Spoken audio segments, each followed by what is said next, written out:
Today we have Brad Hams with us, and if you've obviously if you've signed up and you've looked at some of the promotional materials ahead of time, he's going to be talking about KPIs and financial performance measures, developing a culture of accountability. Brad has one of the most unusual backgrounds of any presenter we've had. First of all, he simultaneously has expertise in both the worlds of finance and, hold your breath, human resources.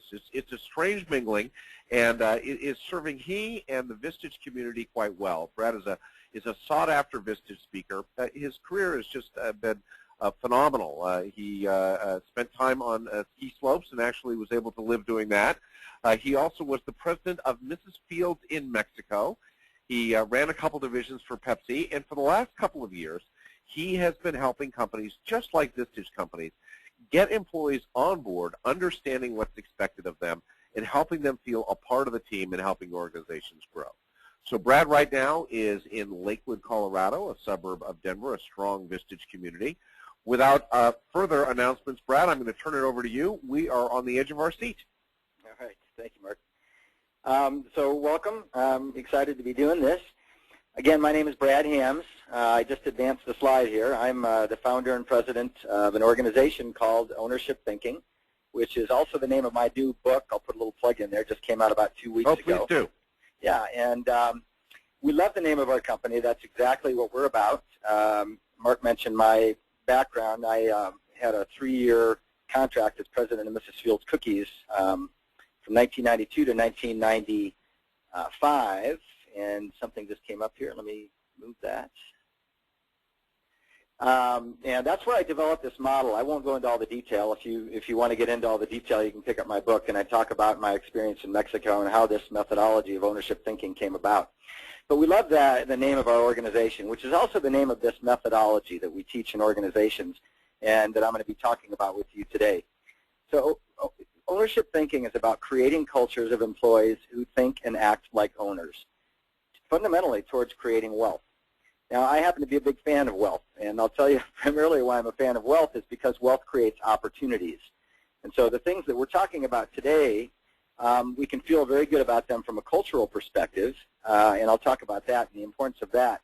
But also, this companies that are doing business this way, we have a really tremendous track record now of just significantly improving financial performance and engaging all of your employees in that, which really creates a base of employees that become stewards of wealth creation, which is excellent. And another thing to consider with all this is we're going to talk about KPIs, key performance indicators today, and I'll talk about a couple of other things that are very important in this regard. But it's important to remember that it's not just about identifying your key performance indicators. It's, of course, what we do with them. And so we're really big, as you might guess, and really engaging all of your employees in driving those key performance indicators and the financial performance of the company. So we'll talk about a few tools today to do that effectively. And there's a lot of reasons why that's important. One is it's a great development tool for your employees. But also, frankly, it takes a lot of the burden off of our shoulders as business leaders, business owners, to really focus on the things that we're best at and that we enjoy the most. So we have a phrase that we like to use that seems to resonate with Vistage members, and that is share the insomnia. So in other words, I want all the employees in the organization thinking about the same things that might keep you awake at night. So with that, we'll move on to the next slide. Now I want to start, before I get into the tools here of key performance indicators and what we do with those. And by the way, while I'm thinking of it, I'll stop at a couple of appropriate places here during the webinar to get some questions, and then we'll leave some time at the end of the webinar for that as well. So before we move into the tools, I want to talk about two things that are very important. The first is conceptually, what exactly are we talking about when we're talking about ownership thinking? In other words, what are we trying to achieve with organizations? And this slide that you're looking at right now, something I do whenever I give talks. When I ask an owner, a business owner, what concerns they have, what might keep them awake at night, what do they think about day to day, this is what I hear. The first thing I hear typically is cash flow. So business owners understand a couple of things about cash. First of all, it's pretty hard to run a business without it. And they also understand something employees don't understand, and that is you can be profitable on paper and run out of it. So you have to manage both of those. Owners have to deal with risk, of course, and that's related to their competitive environment, the economic conditions, the marketplace, and so on. The fact that they've got personal resources usually on the line. Revenue growth, market share, economy I mentioned before, employee retention, and cost control. So these are generally the most common things I hear from business owners. Now, when I'm doing a talk, I say, okay, take your owner hat off and put a typical employee hat on. What's your typical employee thinking about? And when I ask employees that question, this is what I hear from them. Paycheck, benefits, and it's interesting to note, too, on things like benefits, which we all know is such a critical component of business these days. Do you suppose your employees understand the cost associated with things like benefits? And generally the answer I hear is no, and there's a pretty simple reason for that, and that is we don't tell them. So I think it's very important. One of the things we're going to talk about is, what's appropriate to be teaching our employees and sharing with our employees. Now, this is such a critical issue. Starbucks Coffee, for example, last year spent more money on health insurance than they spent on coffee. I mean, that's how crazy it is. The next bullet under employee recognition, very important. People rarely leave companies because of money. Job security, Friday, time off, in other words. The work environment, do I like working here? And opportunities for improvement. Now, I'm not being critical with this slide. I'm just telling it like it is. This is what I hear when I ask these questions. But my point is, when you look at this list under employee, that list is basically all about me, me as an employee. The list on the left under owner is about the business and its success and sustainability. Ownership thinking fundamentally is about providing the tools and information and training needed to move our employees from this me way of thinking over to the left and really engage them in the business and its financial performance. So they really have an understanding of what adds value and takes value away and so on, and you'll see what I mean by that as we go forward. Now, it's, of course, important to note, too, that when we move people over there and they do become active participants in the organization, the list on the right is not going to go away. That will, of course, be important to them, paycheck and so on. But my point is, if we get people engaged in the business and its financial performance, and it's important to note, by the way, that the vast majority of employees have the interest and capacity for this. They just haven't been given the tools and training and information in most cases. So when we do that, and they become active participants in the organization, its financial performance will improve. And I literally guarantee that. There's so much money falling through the cracks in organizations, it's just wild. And it's not because employees don't want to participate or contribute, they just frankly don't know how. So in so doing then, we found financial resources we didn't have before, and we can take better care of ourselves on the right. And we do that with self-funded incentive plans, potentially better benefit opportunities or not taking them away, certainly better opportunities for growth and so on because the company is more successful, and we have developed people more because they're engaged in the business. So this is just a win-win way of doing business. Now, the next slide, there's a pretty significant philosophic component to what I do. Really, I left home very early. I took care of myself, and I've really grown up with the understanding that that is critically important. And I've also seen entitlement and the mentality of entitlement become more, I'm sure you all have, become more and more pervasive in our culture over the last several generations. And I've watched its devastation. It is absolutely devastating. It's devastating to our economy. It's devastating to organizations and their levels of productivity. But what I think we fail to understand, and part of my mission in life here, is that it's also devastating to individuals and their feelings of self-worth.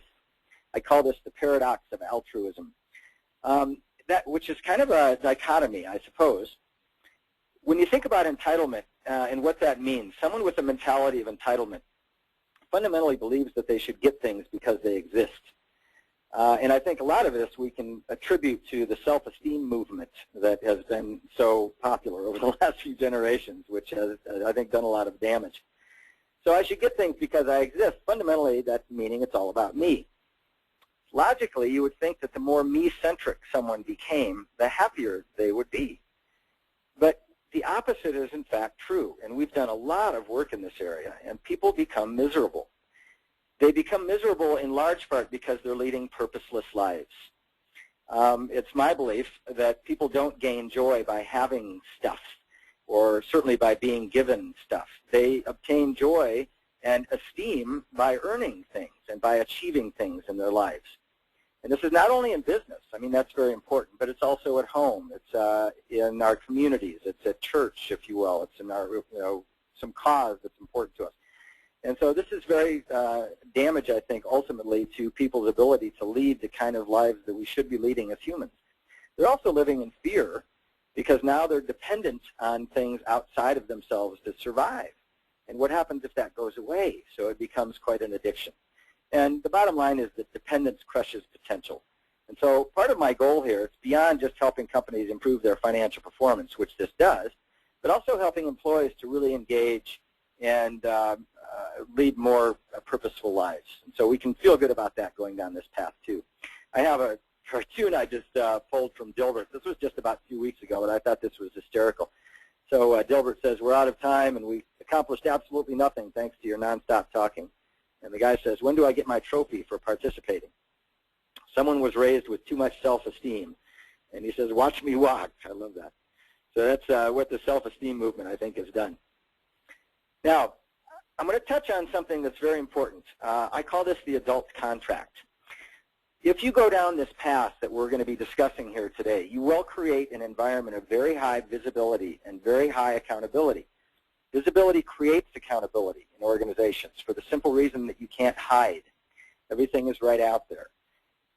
So it's important to talk to this thing we call the adult contract, because in creating this environment of high visibility and accountability, you don't want to create an environment of finger pointing and blame.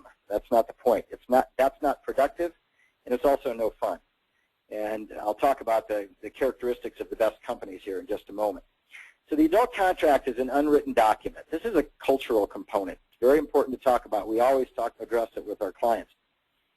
And this is what it would say. Generally, we're all here for the same reason in our organization. We like a successful organization that offers us opportunities, financially and otherwise, a place where we're learning and challenged and growing, where we have friends, and so on. So we all want the same thing. And this is important to get the buy-in from our employees on this. So adults do certain things and adults don't do certain things. For example, adults don't shoot each other. Now, I mean that figuratively, of course, but what I mean is if we want an organization of excellence, people have to be willing and able to come forward with mistakes. If I make a mistake and I own up to my mistake and I get shot for that, then logically and obviously the next time I make a mistake, I'm going to hide it or I'm going to put it off on someone else or something dysfunctional. If we have an idea and we try it out and it doesn't work and we get shot for that, well, clearly we're going to withhold ideas in the future. Adults don't hide problems either because they know if we hide a problem, it's just going to get worse. And finally, and very important as well, adults don't argue with reality. We can argue with reality all we want, but it's not going to change it. So adults accept reality for what it is, and they make decisions based on reality, even if they're difficult decisions. And what we understand, if we're looking at it appropriately, is that if we do that, we're going to get to the end of this difficult economic period, and you can relate it to what we're suffering with right now, some of it. And at the end of that period, if we make adult decisions, we're going to have our A team in place, we're going to have best practices in place, and we're going to have less competition because some companies will choose to argue with reality. And then on the right side, adults respect each other, they help each other out. They protect their home and their family, meaning we protect our business and our coworkers. For example, we don't share financial information outside of our company. Now, I mentioned the 3 characteristics of the best companies. And this is a direction that we want to go with all this work that we're talking about today. I've worked with, I've actually implemented ownership thinking in over 1,200 companies since we started the company in 1995, and I've studied a lot of companies. I found 3 common characteristics in the very, very best ones. The first thing I see in the very best companies is they care, and they care deeply.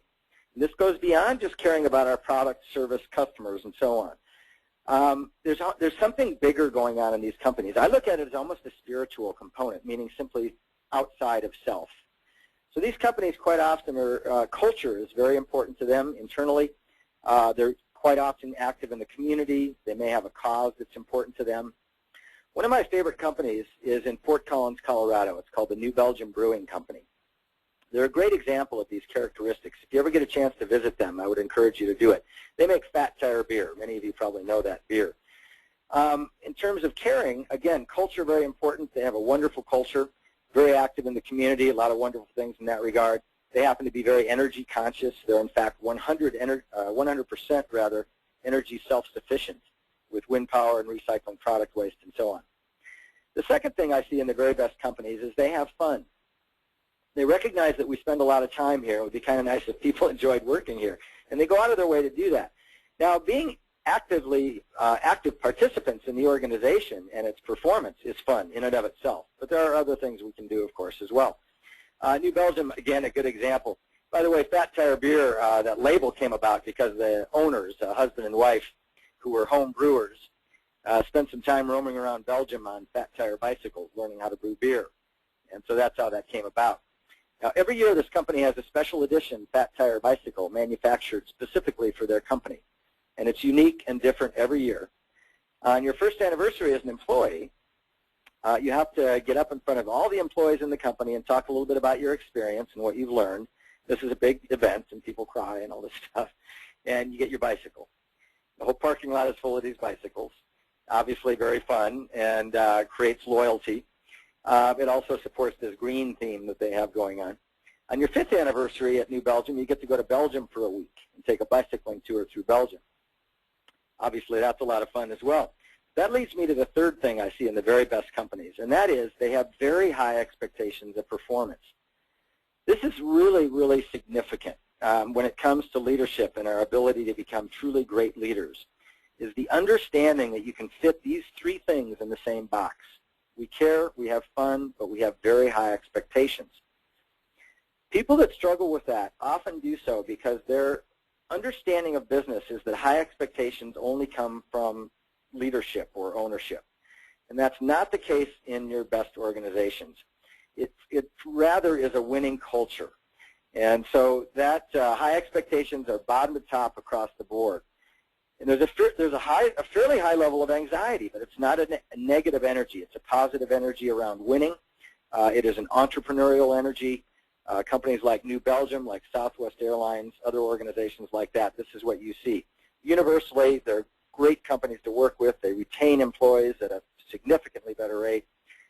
They kick butt in the marketplace financially, just great companies. So this obviously is a goal as well with all this. Now, what you're looking at here is our model, our business model. So these are the 4 things that we believe are required to create an ownership thinking culture. So again, as I mentioned earlier, if we want to create a culture of employees who think and act like owners towards creating wealth, well, we have to have the right people. That's in the lower right-hand side. One of the beauties of ownership thinking is it creates in this environment, again, a very high visibility and accountability. And what that does is it attracts the right kind of people, and it actually pushes the wrong kind of people away. Peers become much less tolerant of poor performers in this environment. It creates something of a self-selecting environment. But then ultimately, we have higher retention in these companies. Now, again, if we want an organization of ownership thinkers, well, they have to have some understanding of business and finance and how companies work and how they contribute. So that's the second piece, the right education. And again, I go into that in great detail in my book. The next piece is we have to be measuring the right things. So the focus of the next 40 minutes or so will be on this. I'll stop for a couple of questions here in just a minute. On the right measures. Now, when we were looking at this in Mexico, our first discussion was, well, if we really want to engage our employees, how are we going to do that? And is the traditional way that companies keep score going to work? And it was pretty clear that that wasn't going to cut it. Traditionally, companies keep score with financial statements. So we have our income statements, our balance sheets, our cash flows. Very important information, of course. But if we want to engage our employees, there are 3 very significant problems with that. The first is a lack of understanding. Now, most employees don't see financial statements to begin with. And I'm not suggesting we need to share detailed financial statements with our employees. There is a difference between what we do and something called open book management, if you're familiar with that. But my point is, even if they did, the majority of them would not understand them, nor would they be able to make decisions based on them. In fact, from our experience, there's a pretty high percentage of people on leadership teams that are not that financially savvy. And that's not a criticism, really. I mean, if I grow up in a marketing role or an HR role, and I'm a leadership, I'm an executive in those roles, that doesn't make me a financial wizard. But my point is, it doesn't matter what role you play, and that's either management or non-management. If you have a better understanding of the financial ramifications of your decisions, you make better decisions. So there's a lack of understanding. Another problem with financials is timing. We get our financials, most organizations, about midway through the following month. Even if you got them the day after the end of the month, you're still looking at old news. And so we end up managing our businesses somewhat reactively, as though we're managing through the rearview mirror. But the biggest issue as it relates to KPIs, or key indicators, is that your financials tell you nothing more than the score at the end of the game. In other words, they tell you nothing about what occurred during the game that got us to that score. So if we want to get our employees engaged in this and we want to be proactive about our financial performance, we believe it's very important to focus on primarily the lagging indicators are, of course, important. That's the end game. But what gets us there? So we want to focus on those most critical leading, often activity-based measures that are in fact driving our financial performance. And we can more easily engage our employees in these because this is what they do every day. They're tied to their day-to-day activities. And in this fashion, we can, in a sense, trick our employees into learning about finance because we're starting with what we know. We're measuring and forecasting around that. I'll talk about that in a minute. And then we're tying that to financial performance and ultimately to our incentives. And so this is how people learn over time. And that, I just mentioned incentives. That's the fourth component of ownership thinking. So we'll get into the right measures. I'll pause here for just a minute. Actually, I'll go back to this slide. I'll pause for just a minute, and if there's any questions that, Mark, you want to give me, I'm happy to do that. Yeah, there are a few that are going to set the stage for the KPIs that are coming up. The three overall characteristics, are they all equal to you, or do you need all three of them that you talked about, the New Belgium Brewing Company? Wow, I've never had that question before. Oh, I would sorry. say, no, that's fantastic. Very perceptive group here. I love getting new questions. And so I'm thinking, yeah, I think they are. I think they're all very, very critical. I mean, to take one without the other two, we care, but we don't have fun or high expectations. Well, that's probably not going to work. We have fun, but we don't have high expectations or care. That's probably not going to work. We have high expectations, but we don't do the other two, so we end up with an autocratic mushroom management situation. So, yeah, I think they're all critically important. All right. As we start to take a look at the KPIs, how do we figure out where we are now? Our current, are you going to show us where our current benchmark is, before we start measuring, so we'll know how far we've made it? I'm going to talk a little bit, if I understand your question correctly, I'm going to talk about how you go about identifying your key performance indicators so that you can kind of compare that to what you're currently doing in your organization. I'm not even mentioning the question properly here. Okay. Why don't I start over? How do we benchmark our current culture in our company versus where we hope to be in a year from now? In other words, how do we measure our cultural issues right now? Oh, well, that's interesting. Well, we have a survey that we use when we are working with clients, and that gives us a baseline of information. But there are a lot of other ones out there. One book that I have a top 10 book list, and if anybody is interested in that, let me know and I'll get it to you. But I'm a very avid reader. I read a book a week. But one of my favorite books on the subject of talent, how do you find it, hire it, retain it, and develop it, is First Break All the Rules. And there's actually a fabulous survey in there that really gets to the heart of these kinds of things. So that would be one I would recommend highly.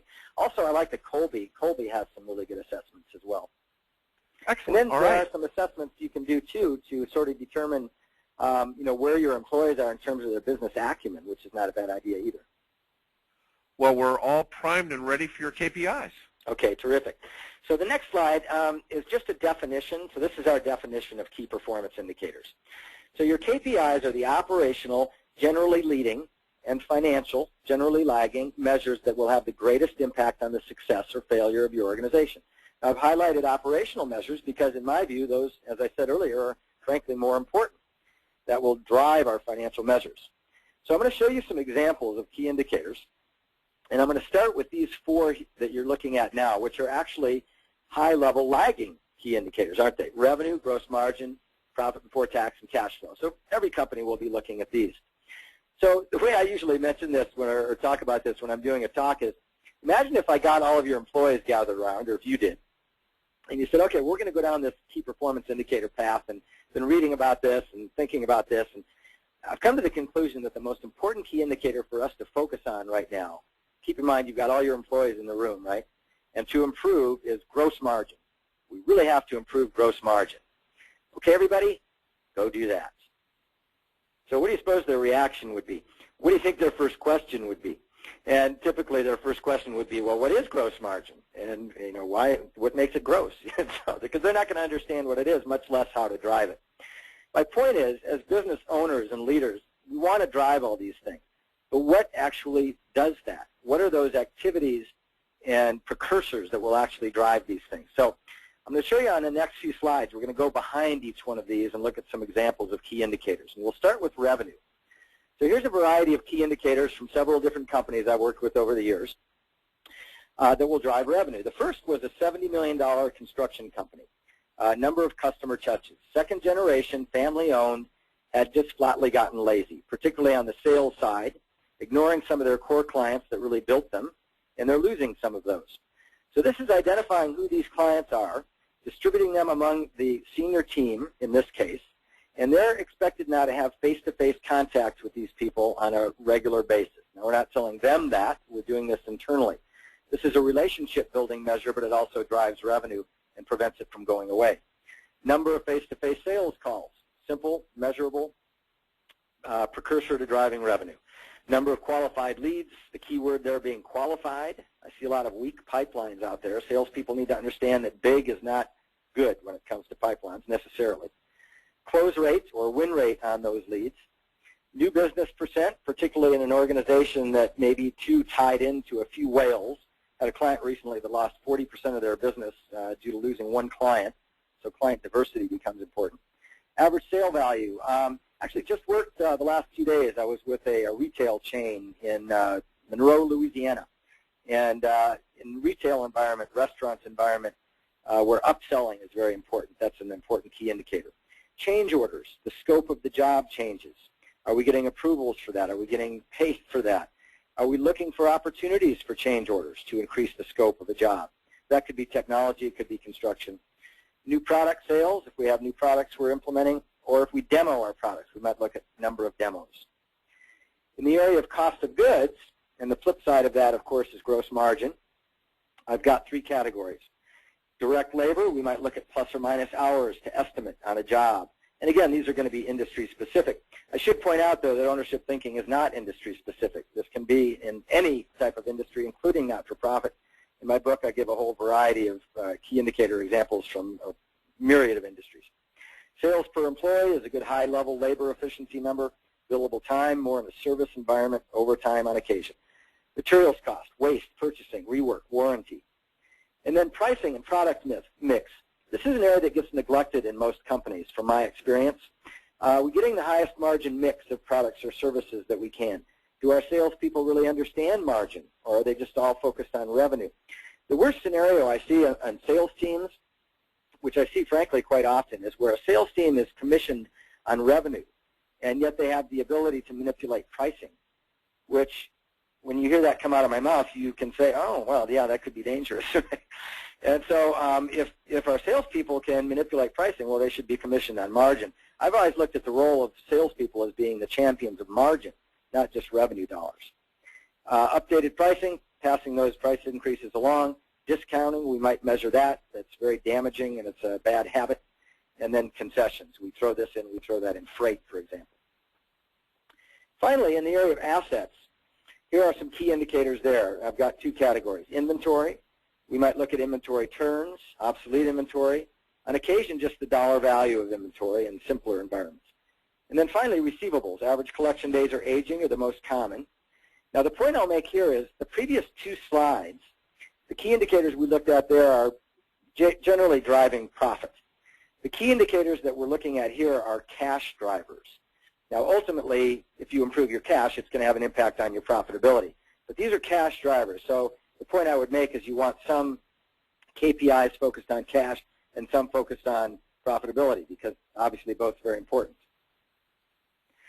Now, how do you go about identifying your key indicators? So this is our methodology here. I like to look, I'm going to show you an example in just a minute. I like to look at a financial trend analysis first, and I generally look at 5 years worth of financials, and I'll show you a simple example in a moment.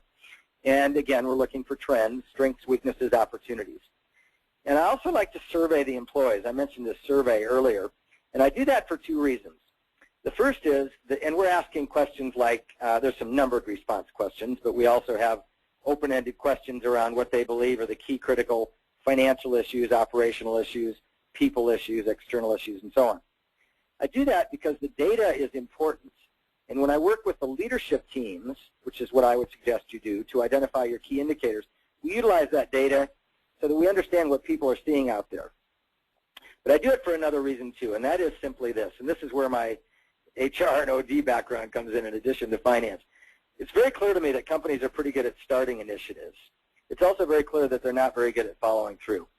And often that's because they don't engage their employees in this initiative, and so there's no buy-in.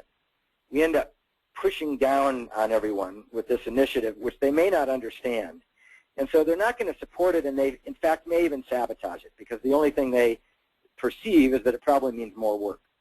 And so to engage them in the survey, and also very important to train them in all this, will help them become advocates.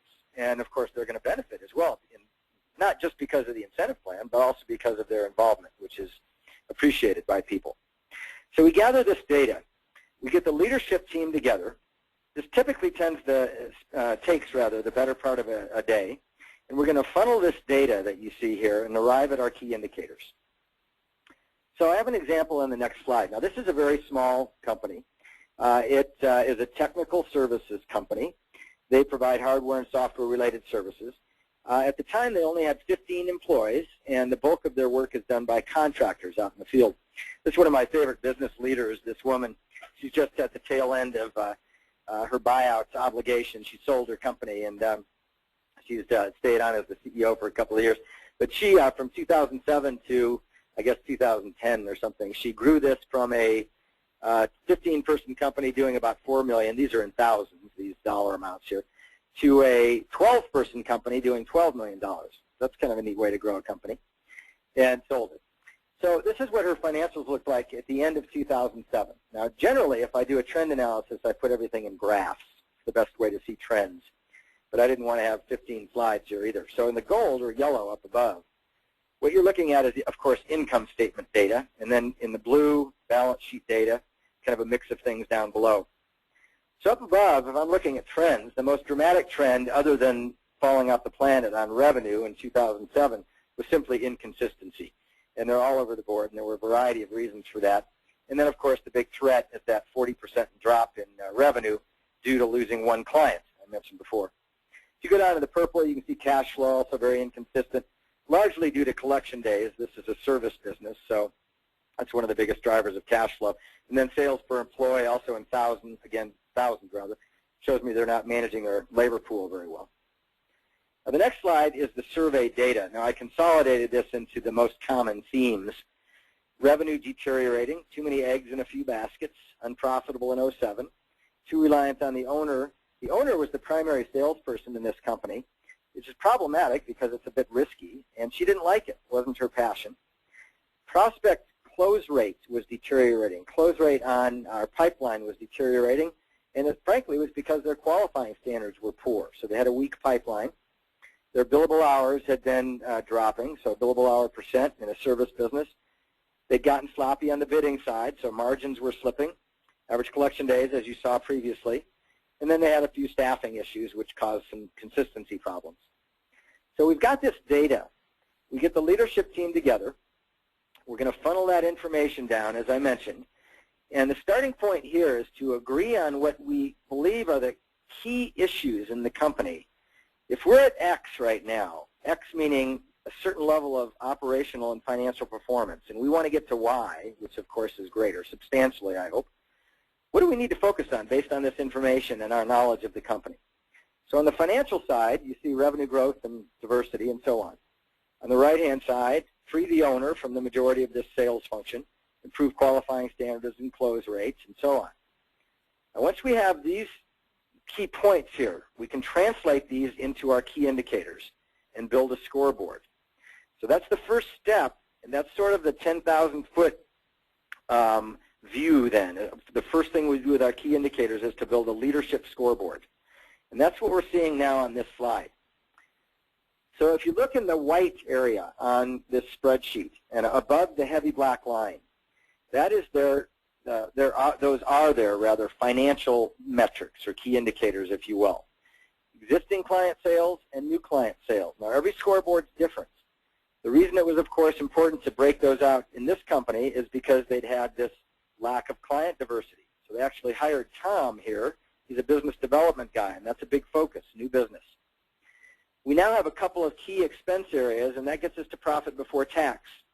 Now, again, these are going to look different in different industries. The company I worked with the last 2 days is, I mentioned their retail. It's actually convenience stores, but they're an oil company and gas company, too. They have gas stations there.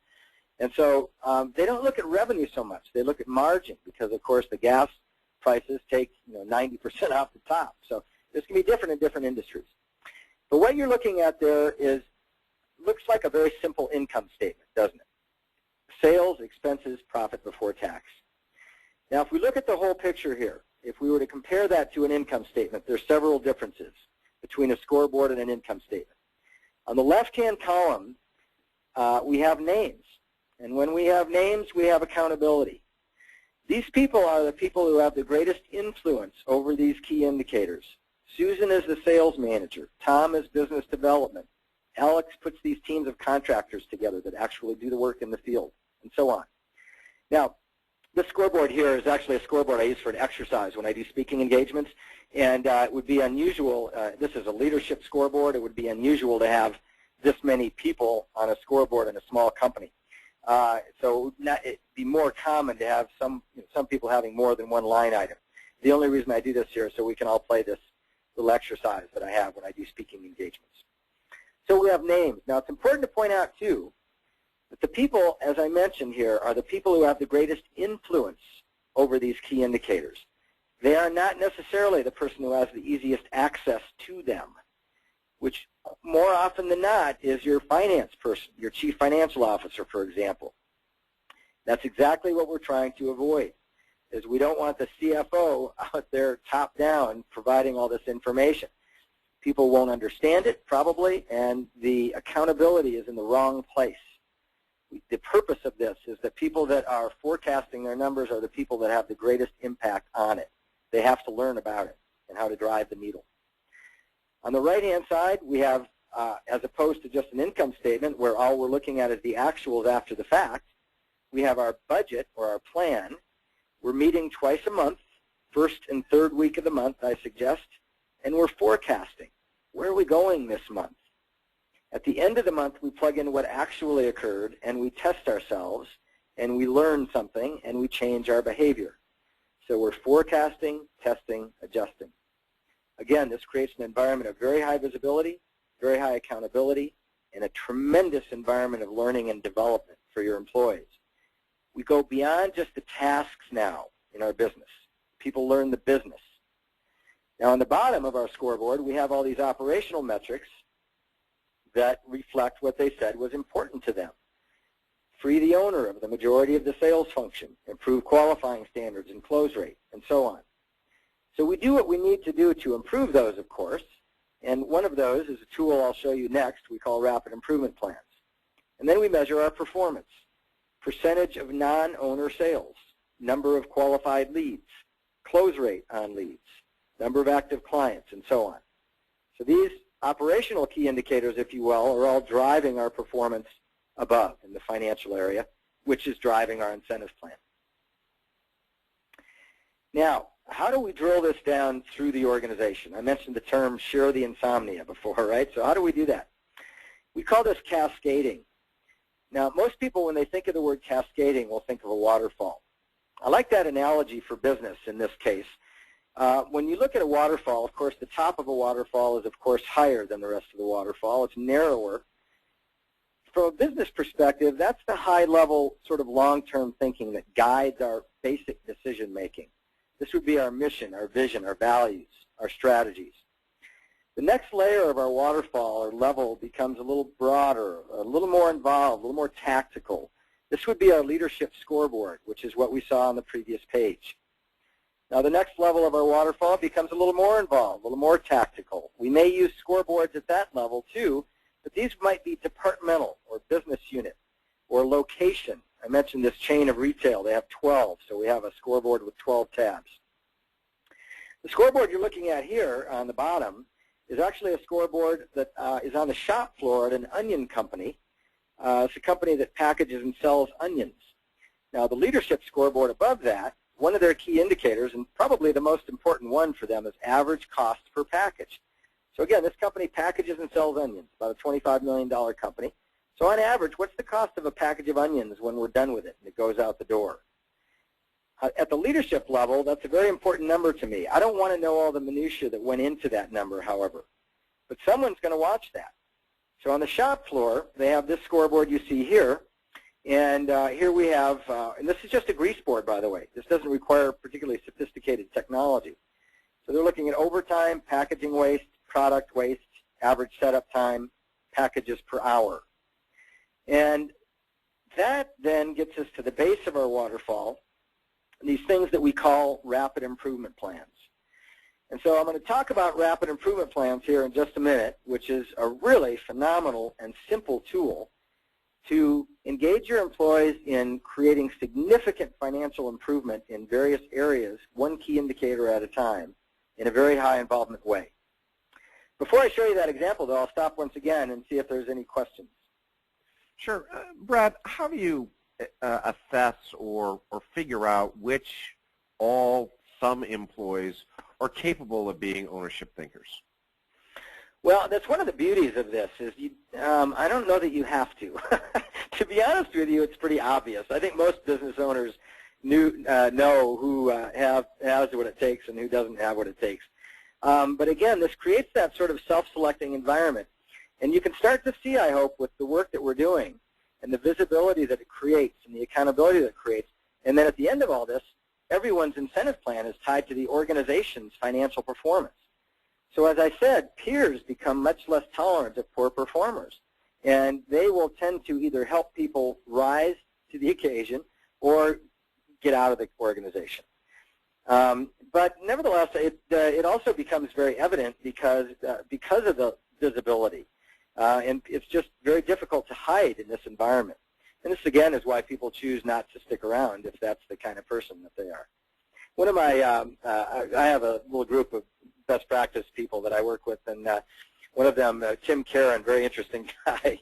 He's fantastic. But he showed us this little quadrant of employees last time we all got together, and he had 4 types of employees.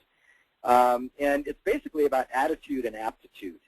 Attitude, frankly, being more important. So in the upper left-hand side, we have the stars, and they have both, attitude and aptitude. Boy, those are the real keepers. Upper right, we have the puppies. And the puppies have the attitude. They may not be quite up to speed in terms of performance, so they may not have the aptitude quite yet, but they're keepers because we can turn those into stars. Bottom left, we have the dogs, and they have neither. And those people are pretty obvious, and we need to do something about them very quickly. But what's interesting, on the bottom right-hand side, we have what he calls the terrorists. Now, the terrorists have the aptitude. They're quite often looked at as being high performers, but they have very poor attitudes. Poisonous in the organization. This will help to identify those people, too. And we tend to hold on to those people far too long, and they really need to go away. And our organizations are universally better for it. One of my favorite books, some of you may have seen Dave Logan speak recently, and I suggest his book, Tribal Leadership. One of the lines from his book I really thought was hysterical was, the first clean kill awakens the whole herd. Which is a wake-up call for everyone, indeed. Exactly. So another question before we go on, or? No. Why don't we keep going? There are lots specifically about the KPIs, but I'd like to make sure you get through the program, and then we can hit those at the end. Okay, terrific. So here's an example of a rapid improvement plan. Now, this is from our onion company we just mentioned. So these are 90 days typically in duration, rapid improvement plans. This is the template that I like to use to develop these, and I do these with employees, or you should do these with your employees. This is not just a management exercise. So we name the thing. So this was to reduce average cost per package, and these are all real numbers. They called it No More Tears. Now, people try to make it kind of fun and engaging, so this is an onion company, right? That's kind of cute. Objective was to reduce average cost per package by 50 cents. You see that in the upper left-hand corner. Time frame 90 days. Now, if we're going to do that, what needs to occur? Another one of my favorite lines is, if nothing changes, nothing changes. We have to do things differently. So here we've identified the things that are most important to driving down average cost per package, and you can read through those. And then what's the financial benefit if we're successful? And this one was very dramatic, as you can see, a $600,000 profit enhancement in 1 year, one rapid improvement plan. Now, potentially, this is going to increase their bonus pool by $120,000. Now, I say potentially because incentive plans, in my view, should be tied to profit of the entire organization, profit before tax. And so, although this has helped us to find a chunk of money, it doesn't guarantee that we get to the minimum acceptable threshold of profit necessary to fund a plan, but it certainly pushes us in that direction. They wanted to fund a new venture in 2 years, which they've done. It's an online produce company. Celebration, we've identified a celebration. It was a barbecue and a band, and the total cost of that celebration and any of these process improvements was $1,800. So these are extraordinarily powerful, simple, great learning tools for employees. We create new standards of performance. We create new process improvements. We have a significant financial improvement. We're funding our incentive plan. We're having some fun. This is real team building. This isn't fluff team building, right? I love this kind of stuff. Now, keep in mind, this is only one key indicator. Imagine if you were to do this one after another, 90 days at a time. Imagine the impact you can have on your company. Now, the next slide, these are a bunch of different pictures from one of my favorite companies back in Florida. It's a company that does medical products distribution called Mercedes Medical. And they're really big into the themes here. Now, the employees are doing all this. This is really not management-driven now. And they've only done this for 1 full year. They're about halfway through their, well, they implemented it in January of 2010. So Returns of the Jedi, that was a rapid improvement plan to reduce returns, their distribution company. The Vendor Love Boat was controlling various vendor-related activities and costs. No Going Postal was getting customers on electronic invoicing. The Matrix was to increase web sales and so on. Now, in this next slide, I had their CFO send me at the end of the third quarter in time for my annual conference last year, the results through the third quarter of their rapid improvement plans. Now, this, again, is only about a $25 million company. So you see the quarter on the left-hand side, the name of the rapid improvement plan, the objective, and the financial impact on the company rolled up through the third quarter, a little over $200,000. And so the financial implications are obviously very dramatic, but the cultural implications, shaking people out of this entitlement mentality, requiring them to participate, which they enjoy, requiring them to fund their incentive plan, having some fun, training them about the business, all this stuff. Now, if you want to see a really fun video, you can go to my website. I added this slide, so it's not on the slides that you sent out. If you go to a testimonial page on our website, you'll see this icon, and click on that, and you'll watch about an 8 or 9 minute video from a $500 million manufacturing company in Georgia. And this is just a little video that they made internally, and they're just talking about their various rapid improvement plans. So, for example, you'll see a guy saying, well, they manufacture carpet backing. This guy says, we had a rapid improvement plan to reduce remnants, which is waste. And we reduced remnants from 8.1% to 2.9%. That brought $750,000 to EBITDA. EBITDA. So this guy on the shop floor in rural Georgia, isn't that something? So how long does it take, and we'll have some time for questions here, how long does it take to make a difference? One of the things that used to bother me, and I love my background, don't get me wrong, but organization development and change management, is that I often heard from people in that field, consultants quite often in that field, that change takes years. Don't expect things to happen overnight. Well, I don't buy into that. I believe we can create very significant change in very short order if we have two things. We have to have a very good tool. Ownership thinking is the best mechanism for doing business that I have yet to find. And believe me, I'm always looking. I am a student of business, always have been, read a lot, study a lot of companies. I've yet to find a better way of doing business. It may be out there. I haven't seen it yet, and I'm learning all the time. So it takes a very good tool, but of course it takes the discipline to use it and the commitment to use it. So, of course, having those two things then, we can expect in about 3 months to have very significant improvements and change.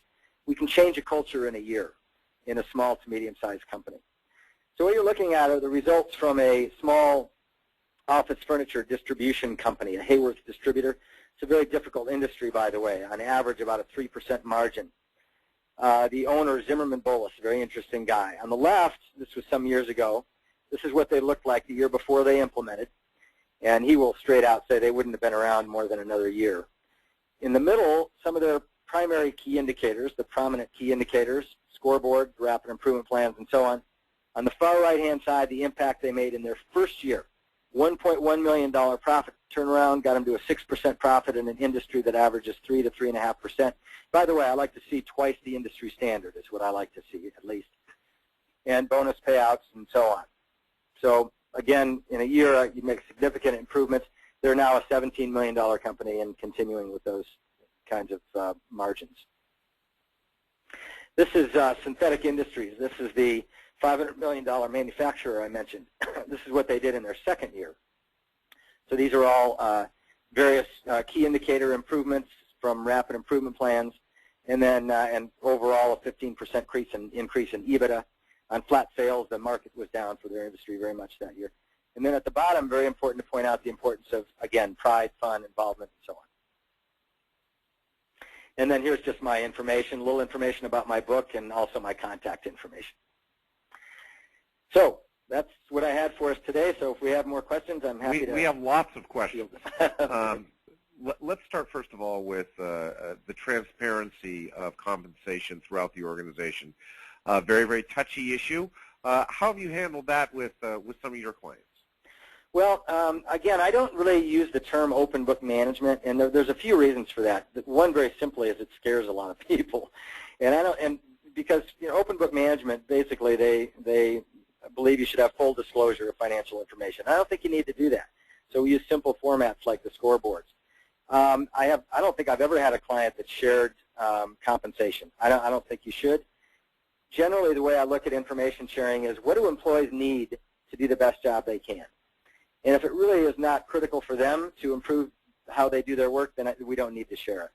And so in terms of compensation, we can lump compensation together in one category. We don't have to have separate categories there. And also, when we're building our incentive plans, which we didn't get into today, there's always a minimum acceptable threshold of profit before we start funding a plan.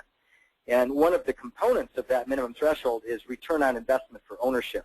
And so we should include what their expectations are as it relates to return in that threshold, and employees need never see that.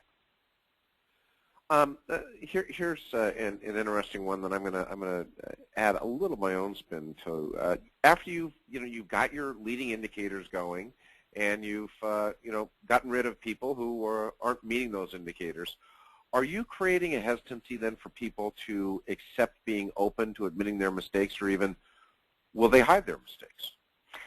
No, in fact, the contrary is true. Again, this is not about creating finger pointing and blame. So the adult contract here is very important. So we agree we're all adults here. We're not going to shoot each other. We're not going to hide problems and those kinds of things. And we're all here for the same reason, as I said. So it's about principles before personalities, if you will. So we're focusing on the business in an adult fashion, utilizing these tools that I've talked about. The vast majority of employees are very enthused to be in this environment. Relieved is probably a better word.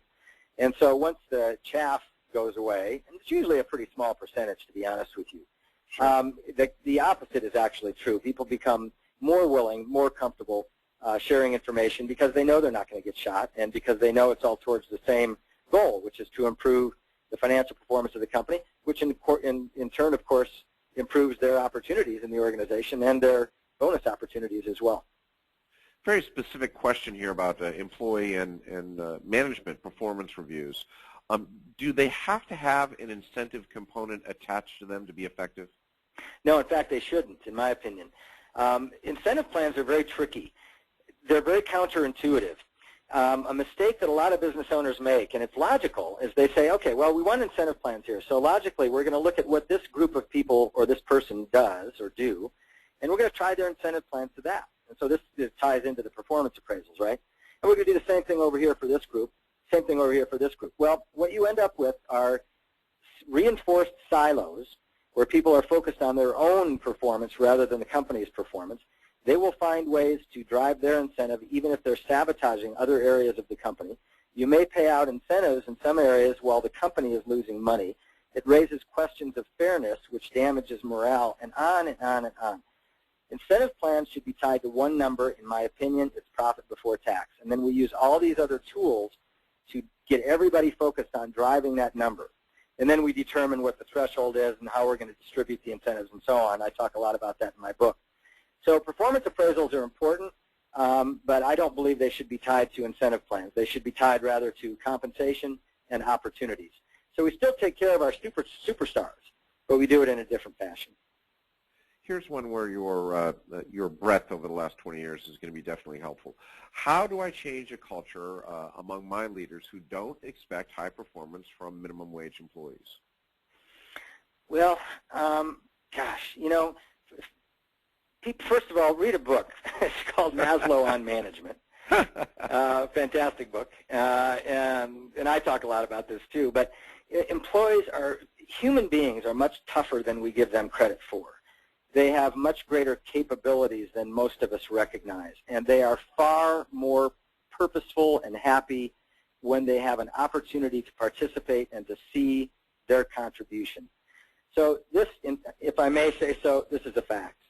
And I can base that on a lot of experience. So we have to have some faith in that that's the case.